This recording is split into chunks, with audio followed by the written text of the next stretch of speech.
الحمد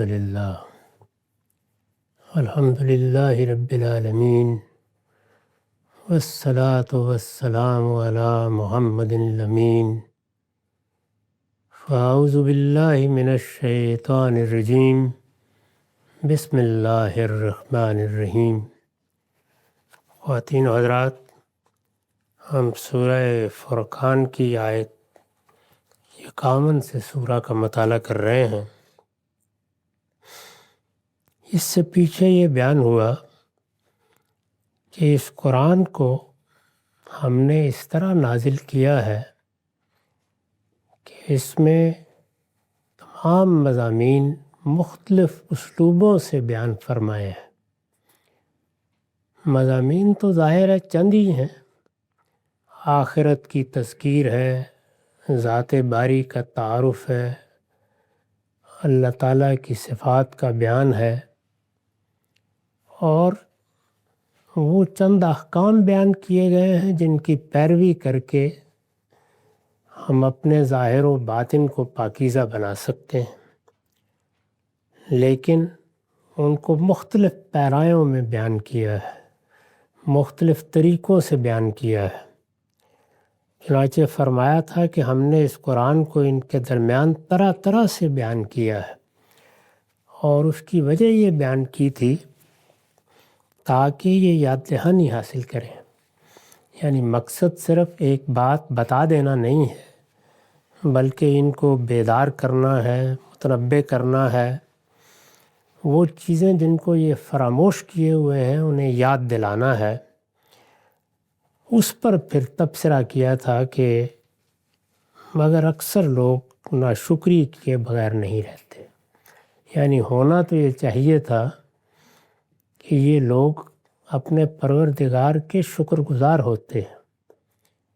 اس سے بڑی نعمت اور کیا ہو سکتی تھی کہ انسان کے باطن میں جو ہدایت ودیت ہے اس کو خود سمجھنے اور خود اس کا اطلاق کرنے کی بجائے اللہ تعالیٰ نے رہنمائی فرما دی، اللہ تعالیٰ نے ہدایت کا اہتمام کر دیا، اللہ تعالیٰ نے پیغمبر بھیج کے وہ بہت سی باتیں واضح کر دیں جن کو ہم خود اگر سمجھنا چاہتے تو اس میں پے در پے غلطیاں کرتے۔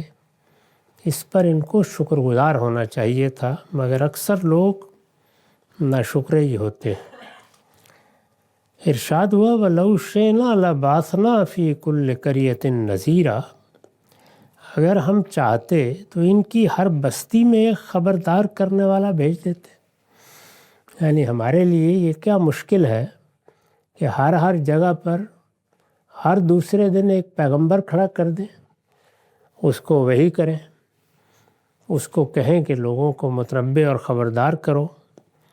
یہ سب بھی ہم کر سکتے تھے، لیکن کیا پھر یہ لوگ مان جاتے؟ اس سے یہ بتانا مقصود ہے کہ ماننے نہ ماننے کا انحصار ان مطالبات پر نہیں ہوتا، وہ انسان کے صحیح رویے پر ہوتا ہے۔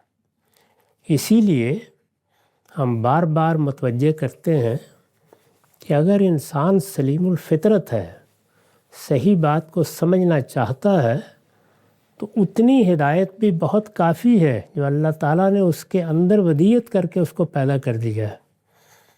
یعنی کیا وہ کوئی سائنسی تجربات کرنے کی ضرورت ہے؟ اس کے لیے کیا آسمان کا زمین کا سفر کرنے کی ضرورت ہے؟ وہ تو اپنے باطن میں جھانکنے کی ضرورت ہے۔ انسان کا مخلوق ہونا ایک بدیہی امر ہے۔ کوئی انسان اپنے اوپر نظر کر کے اس سے مختلف رائے قائم کر ہی نہیں سکتا، اور جب وہ مخلوق ہے تو اس کے شعور کی شہادت یہی ہے کہ اس کا خالق ہے۔ اور اسی طرح انسان کے اندر جو اخلاقی شعور ودیت کیا گیا ہے، اس کے لیے کیا کسی کے پاس جانے، کسی کے سامنے زانوئے تلمس طے کرنے کی ضرورت ہے؟ سچائی کیا ہے، جھوٹ کیا ہے، دیانت کیا ہے، بددیانتی کیا ہے، دھوکہ اور فریب کیا ہے، صداقت کیا ہے؟ یہ تو وہ چیزیں ہیں جو انسان کو صدیوں سے سکھا رہا ہے، ہر آدمی جانتا ہے۔ تو اگر اللہ تعالیٰ اتنے ہی پہ اکتفا کرتے اور یہ کہتے کہ یہ ہدایت میں نے تمہارے اندر ودیت کی ہے، اس کی روشنی میں خود صحیح فیصلے کرو، تو یہ بھی درستی ہوتا۔ کجا یہ کہ انہوں نے پیغمبری سے ابتدا کی، پھر جب لوگوں میں اختلافات پیدا ہوئے تو پیغمبروں کا سلسلہ جاری کر دیا، اور اب ان لوگوں کو خطاب کر کے کہا جا رہا ہے کہ تمہاری طرف تمہارے اندر سے ایک پیغمبر اٹھا دیا، وہ پیغمبر جس پر اپنی کتاب نازل کی ہے۔ تم شکر گزار ہونے کی بجائے طرح طرح کی باتیں بناتے ہو، اس کا مطلب یہ نہیں ہے کہ کوئی کسر ہماری طرف سے رہ گئی ہے، یعنی ایک مکے میں بھیجنا ضروری تھا، ایک حوازن میں بھیجنا ضروری تھا، ایک طائف میں بھیجنا ضروری تھا۔ کسر ہماری طرف سے نہیں ہے۔ اپنے گریبان میں جھانک کے دیکھو، تم نے سلامتی طبع کو ختم کر دیا ہے، تم صحیح جگہ سے اپروچ ہی نہیں کر رہے، ورنہ اپنے باطن میں موجود ہدایت سے ہم آہنگ کر کے دیکھتے تو کسی معجزے کی ضرورت نہیں تھی، کسی بحث کی ضرورت نہیں تھی، یہ ہم آہنگی ہی بتا دیتی کہ یہ پیغمبر تمہاری طرف حق کے لے کے آئے ہیں۔ ارشاد ہوا وَلَوْ شِئْنَا لَبَعَثْنَا فِي كُلِّ قَرْيَةٍ نَذِيرًا، اگر ہم چاہتے تو ان کی ہر بستی میں ایک خبردار کرنے والا بھیج دیتے، مگر ہم جانتے ہیں کہ یہ پھر بھی نہ مانتے۔ یہ اتنا جملہ گویا مقدر ہے کہ یہ معلوم ہے کہ ٹیڑھ کہاں ہے، خرابی کہاں ہے۔ اگر دل میں زیغ ہے تو پھر کوئی بات بھی سمجھائی نہیں جا سکتی۔ یہ بارش تو برس رہی ہے، لیکن زمین کو اپنا دامن باغ کرنا ہے، اس کو اپنے اندر قبولیت پیدا کرنی ہے۔ وہ اگر زمین شور ہے تو جتنی بارش چاہے برستی رہے، وہ کوئی چٹیل میدان ہے تو ویسا ہی رہے گا، وہ کوئی چٹان ہے تو تھوڑی بہت مٹی اس پر ہوگی، وہ بھی بارش بہا لے جائے گی، چٹان کی چٹان ہی رہ جائے گی۔ تو اس لیے خبردار کرنے والا بھیجنے کے معاملے میں کوئی کوتاہی نہیں ہو رہی، کوتاہی ان کی طبیعت میں ہے، مگر ہم جانتے ہیں کہ یہ پھر بھی نہ مانتے۔ اس پر میں نے لکھا ہے، مطلب یہ ہے کہ جس طرح قرآن میں بات اتنے مختلف پہلوؤں سے واضح کی گئی ہے کہ ہر گروہ اور ہر طبقے کی رعایت ملحوظ رہی ہے، یعنی انسانوں میں جتنے طبائع ہیں، انسانوں میں جتنے سوچنے کے انداز ہیں، انسان جس طریقے سے بات سمجھتے ہیں، اسی کو سامنے رکھ کر ہر پہلو سے ایک ہی بات کو واضح کیا گیا ہے تاکہ کسی کے پاس کوئی عذر باقی نہ رہے۔ اسی طرح ہم ان کی ہر بستی میں الگ الگ پیغمبر بھی بھیج سکتے تھے، یعنی جس طرح قرآن مجید میں ہم نے طرح طرح کے اسلوبوں میں بات سمجھائی ہے، یہ بھی مشکل نہیں تھا کہ ان کی ہر بستی میں ان کی طبیعت کے لحاظ سے ایک الگ پیغمبر بھی بھیج دیتے، لیکن اس سے کیا ہوتا؟ اس کے بعد بھی یہ اسی ہٹ درمی سے انکار کر دیتے، یعنی انکار کے وجوہ ان کے اندر ہے، لہٰذا ہٹ درمی، ضد اور مکابرت یہ اگر موجود ہے تو جو اسباب چاہے فراہم کر دیجئے اور جو اہتمام چاہے کر کے دکھا دیجئے، کوئی بات سمجھائی نہیں جا سکتی۔ اس لیے مطمئن رہو، یہ اگر نہیں مان رہے اور الٹا تمہارا مذاق بنا رہے ہیں تو اس پہ تمہاری کوئی خامی نہیں ہے، انہی کے فساد مزاج کا قصور۔ اگر کسی انسان کے مزاج میں فساد پیدا ہو گیا ہے، اور وہ انسان خود پیدا کرتا ہے، وہ ہو گیا ہے، تو پھر گلی گلی سے پیغمبر اٹھایا جائے تب بھی کچھ نہیں ہوگا، صبح و شام ایک معجزہ دکھایا جائے تب بھی کچھ نہیں ہوگا، ایک کے بعد دوسری بات بنا لی جائے گی اور ایک کے بعد دوسرا راستہ تلاش کر لیا جائے گا۔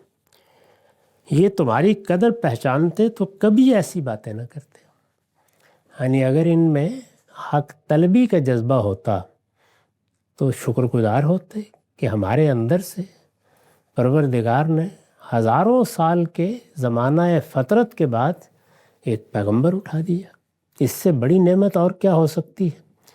پھر دیکھتے کہ وہ ان کے پاس کیا ہدایت لے کر آیا ہے، اس میں کوئی مسئلہ ہوتا، کوئی سمجھنے کی بات ہوتی، کوئی چیز خلاف عقل ہے، کوئی چیز خلاف فطرت ہے، اس پر بات ہونی چاہیے تھی۔ لیکن یہ جیسی باتیں کر رہے ہیں یہ تو صرف ناقدری ہے اللہ کی ہدایت کی۔ یہ تمہاری قدر پہچانتے تو کبھی ایسی باتیں نہ کرتے، بلکہ خدا کا شکر ادا کرتے کہ ان کی سرزمین پر کیسا آفتاب ہدایت طلوع ہوا ہے۔ یہ شکر گزاری کے جذبے سے سرشار ہوتے۔ تو ارشاد ہوا کہ فَلَا تُطِعِ الْكَافِرِينَ وَجَاهِدْهُمْ بِهِ جِهَادًا كَبِيرًا، اس لیے تم ان منکروں کی بات کا دھیان نہ کرو،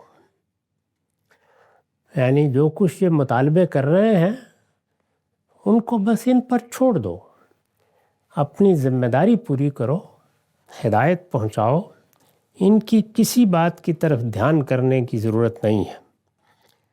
میں نے حاشیہ لکھا ہے، یہ اس بات کی طرف اشارہ ہے جو اوپر نقل ہوئی ہے کہ اچھا یہی ہے جس کو خدا نے اپنا رسول بنا کر بھیجا ہے۔ آیت میں لفظ اطاعت استعمال ہوا ہے، یہ کسی کی بات ماننے اور اس کا لحاظ کرنے کے مفہوم میں بھی آتا ہے، یہاں اسی مفہوم میں ہے اور ہم نے ترجمہ اسی کے لحاظ سے کیا ہے۔ یعنی یہاں جو لفظ استعمال ہوا ہے فَلَا تُطِعْ، بات نہ مانو یا بات کی طرف دھیان نہ کرو یا اس طرف توجہ نہ دو، یہ کوئی قابل التفات چیزیں نہیں ہیں جس طرح کے مطالبات یہ کر رہے ہیں اور جس طرح کے اعتراضات ان کی طرف سے سامنے آ رہے ہیں۔ اس لیے تم ان منکروں کی بات کا دھیان نہ کرو اور کیا کرو، وَجَاهِدْهُمْ بِهِ جِهَادًا كَبِيرًا، اور اسی قرآن کے ذریعے سے ان کے ساتھ جہاد کبیر کرتے رہو۔ یہ وہ اصل جہاد ہے جس کے لیے اللہ کے پیغمبر مبعوث ہوتے ہیں، یعنی قرآن مجید کے ذریعے سے جہاد۔ قرآن اللہ تعالیٰ کی کتاب، اللہ تعالیٰ کا کلام، اللہ تعالیٰ کی حجت، اللہ تعالیٰ کی نازل کردہ فرقان ہے۔ اس کے ذریعے سے جہاد، یعنی اس کی دعوت پہنچائی جائے، اس کی بات لوگوں پر واضح کی جائے، جو غلط فہمیاں لوگوں کی ہیں ان کو اس کے ذریعے سے دور کیا جائے، ہر موقع پر اسی کو ذریعہ دعوت بنایا جائے۔ یہ دیکھیے اس میں فرمایا جاہدم بہی، اس قرآن کے ذریعے سے۔ رسالت مآب صلی اللہ علیہ وسلم کو اس کا پابند کیا گیا تھا کہ آپ کے پاس یہی معجزہ ہے، یہی تلوار ہے، یہی سب کچھ ہے، اس کو لے کر آپ میدان میں اتریں اور یہ دعوت کا میدان ہے، اپنے پروردگار کی دعوت لوگوں تک پہنچائیں۔ یہی جد و جہد ہے جس میں آپ کو مصروف رہنا ہے۔ اس میں ظاہر ہے کہ پھر کبھی کبھی وہ مواقع بھی آتے ہیں جس پہ اگر لوگ ظلم و عدوان پر اتر آئیں یا فساد پر اتر آئیں تو ان کے خلاف تلوار بھی اٹھانی پڑتی ہے، لیکن اصلی جہاد جس کے لیے پیغمبر مبعوث ہوتے ہیں وہ ہے، اور اس کو یہاں جہاد کبیر کہا ہے، یعنی کہ بڑا جہاد ہے۔ یہ جہاد ہے جس کی ہر مسلمان کو فکر کرنی چاہیے، اس لیے کہ یہ قرآن ہمیں دیا گیا ہے، یہ اللہ کی ہمارے پاس امانت ہے، اور جس طرح پیغمبر کو یہ دیا گیا تو اس کا یہ حق تھا کہ وہ لوگوں تک اس کو پہنچائیں، اسی طرح ہماری ذمہ داری ہے کہ ہم اس کو لوگوں تک پہنچائیں۔ اسی بات کو ایک دوسری جگہ اس طرح بیان کیا ہے کہ یہ تو میری طرف وحی کیا گیا ہے، اوحی الیہ ھذا القرآن، یہ قرآن میری طرف وحی کیا گیا ہے، کیوں؟ لِأُنذِرَکُم بِہِ وَمَن بَلَغَ، اس کے ذریعے سے میں تاکہ تمہیں خبردار کروں اور قیامت تک جن کو یہ پہنچے، یعنی وہ بھی اسی کے ذریعے سے خبردار کیے جائیں گے۔ اسی طرح ہدایت فرمائی ہے کہ ذکر بالقرآن من یخاف وعید، یعنی دعوت کا ذریعہ یہ قرآن بننا چاہیے۔ تو اللہ تعالیٰ نے جو لوگ بھی دنیا میں ہیں جو اس قرآن کے مخاطب ہو سکتے ہیں ان سب کے بارے میں یہی کہا ہے کہ تمہیں اپنی طرف سے کوئی تقریریں تیار کرنے کی ضرورت نہیں ہے، کوئی واضح و بیان کی ضرورت نہیں ہے، وہ سب معاملہ ہم نے خود کر دیا ہے۔ اس قرآن کو لوگوں تک پہنچاؤ، یہ لوگوں کو پڑھ کے سنایا جائے، اس کی ہدایت لوگوں پر واضح کی جائے، اس کو لوگ سمجھنا چاہیں تو سمجھایا جائے، اس کی تعلیم دی جائے۔ اور اسی وجہ سے رسالت مآب نے لوگوں کو توجہ دلائی کہ وہ جب اپنے معمولات سے آگے بڑھ کر کوئی بڑے نیکی اور خیر کے کام سوچتے ہیں تو فرمایا خیرکم من تعلم القرآن وعلمہ، سب سے زیادہ بہترین کام کن لوگوں کا کام ہے؟ وہ جو تم میں سے قرآن سیکھ رہے ہوں، قرآن سکھا رہے ہوں۔ تو قرآن سیکھنا، قرآن سکھانا، یہی در حقیقت ایک مسلمان کے لیے دعوت ہے، یہی تبلیغ ہے۔ اسی کو ہمیشہ دعوت و تبلیغ بننا چاہیے۔ یہ قرآن ہے جس کے ذریعے سے دعوت دی جائے گی، یہ قرآن ہے جس کے ذریعے سے یہ جہاد کبیر کیا جائے گا۔ عام طور پر ہمارے ہاں جہاد کی بحث میں بھی بات جہاں سے شروع ہوتی ہے وہ جنگ و جدال ہے۔ قرآن مجید نے یہاں سے بات شروع کی کہ وہ تو جہاد صغیر ہے۔ جہاد کبیر یہ ہے کہ اس قرآن کے ذریعے سے دعوت و جاہدہم بہ جہادا کبیرا، اسی کو بنی اسماعیل کو خطاب کر کے سورہ حج میں ہم پڑھائے ہیں، اس طرح بیان کیا تھا کہ وہ جاہدوا فی اللہ حق جہادہ، یعنی اس قرآن کے ذریعے سے اس کو لوگوں تک پہنچانے کے لیے جد و جہد کرو جیسے کہ اس جد و جہد کا حق ہے۔ تو یہاں بھی اسی کی تلقین کی کہ یہ کٹھن جد و جہد جو اس وقت تم کر رہے ہو، یہی تمہارا مطلوب رہنا چاہیے، یہی تمہاری دلچسپی رہنی چاہیے، تمہیں اپنا وقت اسی میں صرف کرنا چاہیے۔ یہ جو باتیں بنا رہے ہیں ان کو ان کی جگہ چھوڑ دینا چاہیے۔ اس طرح گویا ہر داعی حق کو، اللہ تعالیٰ کی پیغام پہنچانے والے ہر شخص کو اللہ تعالیٰ نے یہ ہدایت فرمائی ہے کہ لوگوں کی پرواہ کرنا، ان کی آشائیوں کا جواب دینا، ان کے ساتھ ہر وقت انستے رہنا، یہ داعی کے شایان شان نہیں ہے۔ نہ داعی مناظرے کرنے کے لیے پیدا کیا جاتا ہے۔ اللہ کی دعوت کی سعادت حاصل ہوئی ہے تو بات پہنچاؤ اور اللہ کی کتاب کو بیان کرتے رہو۔ یہ اللہ کی کتاب ہے جو فیصلہ کن ہے۔ سلیم الطبع انسانوں کے ذہن اور دماغ میں اس سے فیصلے ہو جائیں گے، لیکن جنہوں نے اپنے دماغ میں ٹیڑھ پیدا کر لی ہے اور اپنے قلب میں زیغ پیدا کر لیا ہے، ان کو ان کے حال پر چھوڑ دینا چاہیے۔ تو دونوں باتیں اکٹھی فرمائیں، فلا تطع الکافرین، اس لیے تم منکروں کی بات کا دھیان نہ کرو، ان کو ان کے حال پر چھوڑ دو، وجاہدہم بہ جہادا کبیرا، اور اسی قرآن کے ذریعے سے ان کے ساتھ جہاد کبیر کرتے رہو۔ اس پر میں نے لکھا ہے یعنی وہی کٹھن جد و جہد جو اس وقت تم کر رہے ہو۔ رسالت مآب اسی جد و جہد میں مصروف تھے۔ نبی صلی اللہ علیہ وسلم جن حالات میں اور جیسی جاں گسل جد و جہد اپنی بات لوگوں تک پہنچانے کے لیے کر رہے تھے، یہ لفظ اس کی رعایت سے استعمال ہوا ہے۔ یعنی صبح و شام، دن رات اگر کوئی فکر تھی آپ کو تو یہی تھی کہ یہ میری قوم ہے، ان کی مختصر سی تعداد ہے، ایک چھوٹی سی بستی ہے، میں اس میں رہتا ہوں، تو میں کسی پہلو سے کوئی کمی نہ رہنے دوں، اپنی بات ان تک پہنچا دوں۔ یہ لفظ اس کی رعایت سے استعمال ہوا ہے اور اللہ تعالیٰ کی طرف سے آپ کی بڑی تحسین ہے۔ اس سے ضمناً یہ بات بھی واضح ہوئی کہ آپ جس جہاد کے لیے اصلاً مبعوث ہوئے تھے وہ تلوار سے نہیں بلکہ قرآن مجیدی کے ذریعے سے کیا گیا۔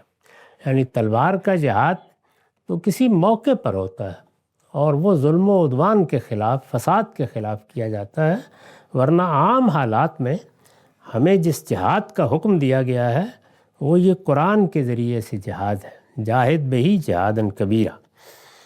اس کے بعد ارشاد ہوا وَهُوَ الَّذِي مَرَجَ الْبَحْرَيْنِ، یعنی وہی مضمون جو پیچھے سے تھا وہ پھر شروع ہو گیا، جیسے کہ قرآن کا طریقہ ہے۔ وَهُوَ الَّذِي مَرَجَ الْبَحْرَيْنِ هَذَا عَذْبٌ فُرَاتٌ وَهَذَا مِلْحٌ أُجَاجٌ وَجَعَلَ بَيْنَهُمَا بَرْزَخًا وَحِجْرًا مَحْجُورًا، اور انہیں بتاؤ کہ وہی ہے جس نے دو دریاؤں کو ملا کر چھوڑ دیا۔ پیچھے بھی اسی طریقے سے وہی ہے جس نے یہ کیا، وہی ہے جس نے یہ کیا۔ اس سورہ میں بار بار اسی اسلوب میں دعوت دی جاتی ہے۔ اور انہیں بتاؤ کہ وہی ہے جس نے دو دریاؤں کو ملا کر چھوڑ دیا، ایک کا پانی میٹھا ہے، پیاس بجھانے والا، اور دوسرے کا کھاری ہے، نہایت کڑوا، اور دونوں کے درمیان اس نے ایک پردہ حائل کر دیا اور ایک اٹل رکاوٹ کھڑی کر دی ہے۔ بارہا اس کو دیکھا ہوگا کہ پانی کے دو دھارے ہیں، میٹھا پانی ہے، کھاری پانی ہے، اسی طرح ایک طرح کا بہتا ہوا دریا ہے، پھر دوسری طرح کا ہے، وہ آپس میں ملتے ہیں، ساتھ ساتھ بہہ رہے ہوتے ہیں، لیکن ان کا پانی ایک دوسرے کے ساتھ خلط ملط نہیں ہوتا۔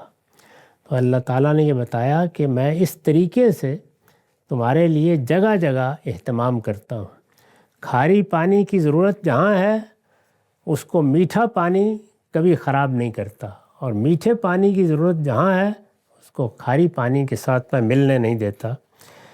اس پر میں نے حاشیہ لکھا ہے توحید پر استدلال کے لیے، یعنی یہ جو بات کہی ہے یہ وہی توحید کے مضمون پر استدلال ہے۔ توحید پر یعنی ایک ہستی ہے جو اس کائنات کا نظم چلا رہی ہے، کوئی اس کی ذات صفات میں شریک نہیں ہے۔ توحید پر استدلال کے لیے، اس پر ریزننگ کے لیے یہ اس عظیم قدرت و حکمت کی طرف توجہ دلائی ہے جس کا مشاہدہ ہر اس جگہ کیا جا سکتا ہے۔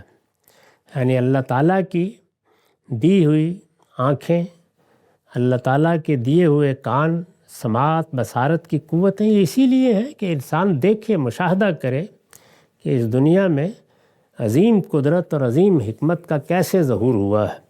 تو اس کے جگہ جگہ مختلف نمونے ملتے ہیں، تو قرآن کبھی ایک طرف توجہ دلاتا ہے، کبھی دوسری طرف۔ تو یہاں اس خاص چیز کی طرف توجہ دلائی جس کا مشاہدہ ہر اس جگہ کیا جا سکتا ہے جہاں دو دریا ملتے ہوں، یا کوئی بڑا سمندر یا کوئی بڑا دریا سمندر میں آ کر گر رہا ہو۔ دونوں کی موجیں آپس میں ٹکراتی ہیں، لیکن دونوں کا پانی الگ الگ رہتا ہے۔ ایک غیر مرئی، ایک انویزیبل دیوار گویا دونوں کے بیچ میں کھڑی ہو جاتی ہے، جسے نہ کوئی دیکھ سکتا ہے اور نہ وہ موجوں کے ٹکرانے سے ٹوٹتی ہے۔ ویسے کہ ویسے ہی پانی کے دھارے بہتے چلے جاتے ہیں۔ یہ واقعہ جس قانون کے تحت ہوتا ہے اسے سائنس کی زبان میں سطحی تناؤ، سرفیس ٹینشن کا قانون کہا جاتا ہے۔ سمندروں کے بیچ میں میٹھے پانی کے ذخیرے بھی اسی قانون کے تحت اپنی مٹھاس پر قائم رہتے ہیں۔ یعنی سمندر ہے، وسیع سمندر، اس کے عین درمیان میں میٹھے پانی کا ایک ذخیرہ موجود ہوتا ہے، وہ بھی اسی طرح قائم رہتے ہیں۔ یہ اس بات کی صاف شہادت ہے کہ ایک ہی بالا تر قوت ہے جو دونوں پانیوں کو اس طرح تھامے رکھتی ہے۔ اللہ تعالیٰ نے جگہ جگہ اس سے استدلال کیا اپنی توحید پر کہ دنیا ہم آہنگ نہیں ہے۔ اس دنیا کو اگر دیکھو تو جمادات، نباتات، حیوانات، ہر چیز میں تضادات ہی تضادات ہیں۔ یعنی اگر اشیاء کے لحاظ سے دیکھو تو ایسے لگتا ہے کہ اس کو ایک دن کے لیے بھی نہیں چلنا چاہیے، ایک چیز دوسرے سے ٹکرا کر پاش پاش ہو جانی چاہیے۔ باہمی تضادات کی، نفس کی سطح پر، ظہور کی سطح پر، بدن کی سطح پر، قوت کی سطح پر، ہر جگہ تضادات ہے۔ لیکن ان تضادات میں ایسی ہم آہنگی پیدا کر دی ہے، ایسی ہارمنی پیدا کر دی ہے کہ وہ تصادم نہیں ہوتا، اور یہ کائنات چل رہی ہے۔ تو یہاں بھی اسی کو مثال کے طور پر بیان کیا کہ کس طرح میں ایک پردہ حائل کرتا ہوں اور ایک اٹل رکاوٹ کھڑی کر دیتا ہوں۔ ادھر سے کھاری پانی کا دھارا آ رہا ہے اور ادھر سے میٹھے پانی کا، اور صدیوں سے بہہ رہے ہیں لیکن کبھی آپس میں ملتے نہیں ہیں۔ وَهُوَ الَّذِي خَلَقَ مِنَ الْمَاءِ بَشَرًا فَجَعَلَهُ نَسَبًا وَصِهْرًا وَكَانَ رَبُّكَ قَدِيرًا، اور وہی ہے جس نے پانی سے انسان کو پیدا کیا، پھر اس کے نسب اور سسرال ٹھہرائے۔ دوسری جگہ بتایا ہے کہ ہر زندہ چیز پانی سے پیدا ہوئی ہے۔ یہ پانی ہے جو بے جان عناصر کے ساتھ اختلاط پیدا کرتا ہے اور زندگی شروع ہو جاتی ہے۔ تو یہاں بھی اسی کا حوالہ دیا، اور وہی ہے جس نے پانی سے انسان کو پیدا کیا، پھر اس کے نسب اور سسرال ٹھہرائے۔ حقیقت یہ ہے کہ تیرا رب بڑی قدرت والا ہے۔ اس پر حاشیہ ہے، یعنی ایسی قدرت والا ہے کہ اس نے پانی سے انسان جیسی حیرت انگیز مخلوق بنائی، پھر اس کے جوڑے بنائے۔ جیسے دوسری جگہ بیان کیا کہ خلقکم من نفس واحدہ فبث منہما رجالا کثیرا ونساء، انسانوں کو ایک جگہ سے شروع کیا، پھر ایک ماں باپ سے ہزاروں لاکھوں انسان پھیلا دیے۔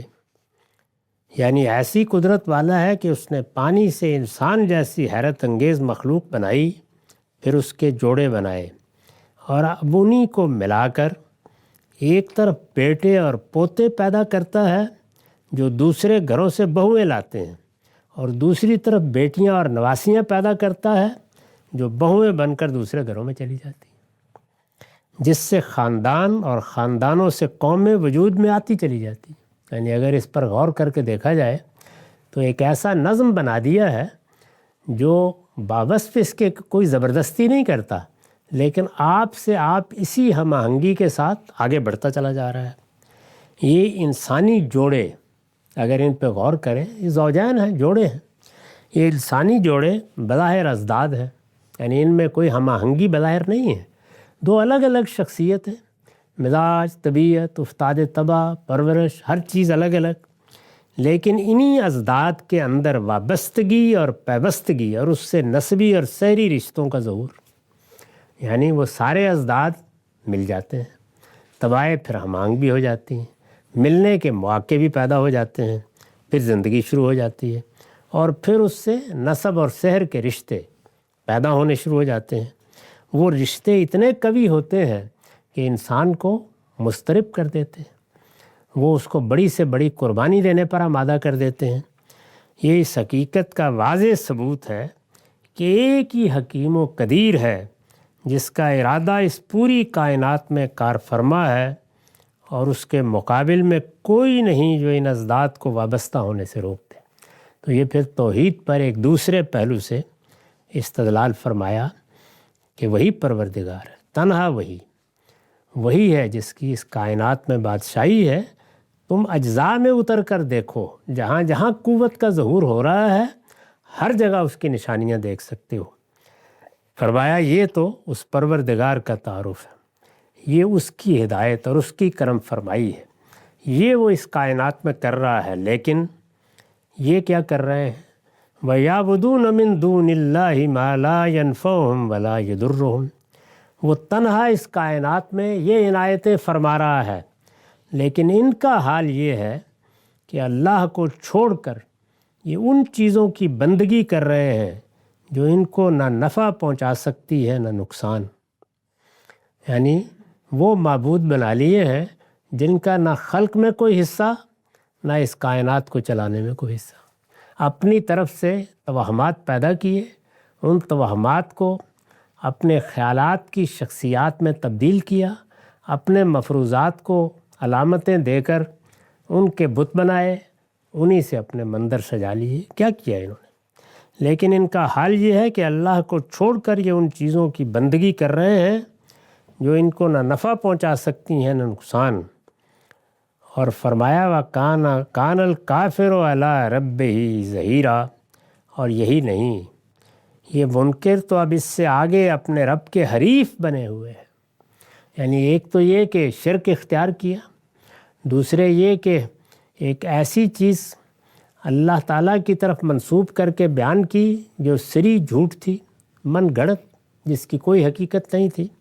یہی ظلم کیا کم تھا، اب یہ پیغمبر کی بعثت کے بعد مقابلے میں کھڑے ہو گئے، یعنی اللہ تعالیٰ کے مقابل میں آمادہ جنگ ہو رہے ہیں۔ میں نے لکھا ہے کہ اصل الفاظ ہیں وَكَانَ الْكَافِرُ عَلَىٰ رَبِّهِ ظَهِيرًا، ان میں کافر اس میں جنس کے مفہوم میں ہے، اور ظہیر کے بعد علا نے اس کے اندر حریف اور مد مقابل کا مفہوم پیدا کر دیا ہے، گویا خدا کے مقابل میں آ کر کھڑے ہو گئے ہیں۔ یہ صرف اتنا ہی نہیں ہوا کہ شرک کر رہے ہیں، انہوں نے شرک کے بعد اب پیغمبر کا انکار کیا ہے، اور انکار کر کے ایک طرف بیٹھ نہیں گئے، مقابل میں کھڑے ہو رہے ہیں۔ یہ منکر تو اب اس سے آگے اپنے رب کے حریف بنے ہوئے ہیں۔ وَمَا أَرْسَلْنَاكَ إِلَّا مُبَشِّرًا وَنَذِيرًا، ہم نے اے پیغمبر تم کو بس ایک بشارت دینے والا اور خبردار کرنے والا بنا کر بھیجا ہے۔ یعنی یہ بار بار توجہ دلائی جا رہی ہے کہ یہ جو کچھ بھی کر رہے ہیں یہ ان کا فیصلہ ہے، تمہارا کام یہ نہیں ہے کہ تم داروغے بن جاؤ، تمہیں بشارت دینی ہے، یہ بتانا ہے کہ اگر صحیح راستہ اختیار کرتے ہو تو اللہ تعالیٰ کی کیا نعمتیں تمہاری منتظر ہیں، اور خبردار کرنا ہے۔ یہ پیغمبر کی ذمہ داری ہے، یہی پیغمبر کے پیروکاروں کی ذمہ داری ہے، یہی دین کی دعوت دینے والوں کی ذمہ داری ہے۔ ان کو اس زمین پر داروغہ بنا کر نہیں بھیجا گیا۔ اقول قولی ھذا واستغفر اللہ لی ولکم ولسائر المسلمین.